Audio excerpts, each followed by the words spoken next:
Alright, so this is me going through the exam notes and outlining the features that we have. So the first thing is, these are all the different topics. As you can see, we've got dermatology, ENT, pretty much everything we need for the RACGP exam. Here I'm logged into my exam notes portal. As you can see, all of the relevant topics that you need to learn for the RACGP exam are here. Now, there's also something called progress tracking, where it tracks how far through and how completed your progress is with each of the topics and with each system. Now, the more that you complete, the more the bar will go up, so you can track how you're going. So for example, now I'm going to go into heart failure. You grade it easy, medium or difficult, and based on the difficulty rating you can see the color change here.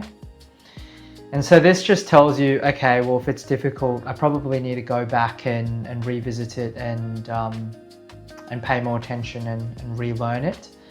And if it's easy, you've kind of already indicated that, and you don't really need to pay as much attention as the difficult topics. So here you can mark it easy, medium, difficult. And then the other thing is that there's concise and comprehensive versions. So here you have the concise. As you can see, it's just a very high level overview of heart failure. You know, pharmacological management, step-by-step protocol,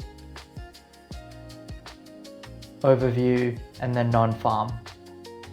And then with the comprehensive version, it gives you a little bit more detail for those that really want to go in and learn a little bit more. So here we go into more details about the causes, precipitants of heart failure, symptoms, exam findings, diagnostic criteria, investigations, etc., etc. Also here we go through ECGs. So as you can see here, there's different types of ECGs. You can expand it, have a look at the ECG, and there's commentary here. It's really helpful to firstly view the concise version, and then once you've gotten a good high-level overview of the concise version, then you view the comprehensive version and you expand on your knowledge and you learn a little bit more about the pathophysiology. You add a little bit more detail and understanding to the topic. So I tried really hard to include only what is the highest yield information in the concise summaries. And the reason why is because if you include too much information, then you get medical information overload. And when you try and learn too much, you end up forgetting everything. And so that's why I have the concise summary as just a very high level overview of the topic. And then you have the comprehensive version to really further give depth to that existing knowledge.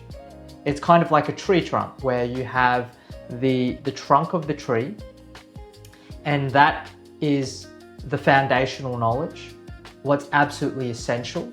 And then as you progress with your study, you add branches to the tree through the comprehensive notes, and you get little bits of information about the topic through practice questions or through further revision, and you kind of build on that foundation.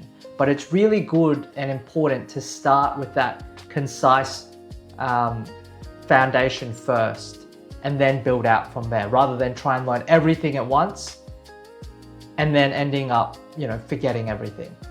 So this is why I was really passionate about having two different versions of notes, concise and comprehensive. A few other features here. This is how you navigate back to the topics page. You can also leave bookmarks. So these are all the bookmarks that I've left on all the other topics.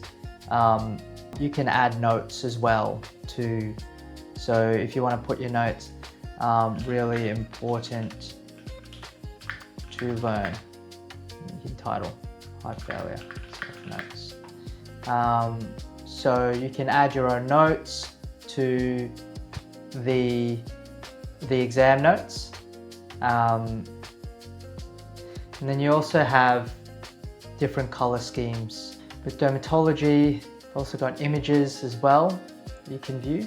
Kind of going through all the images here. Yeah. So let me know if you've got any questions. Like I said, this is everything that I learned for my own AKT and KFP exam, all in one place. And I just learned all of this information really well, and it ended up serving me really well. I ended up with 90% on the multiple choice exam and you know, P4 across all scores. So yeah, I think, you know, focusing on learning what's essential and learning it well is far more important than learning everything and not so well.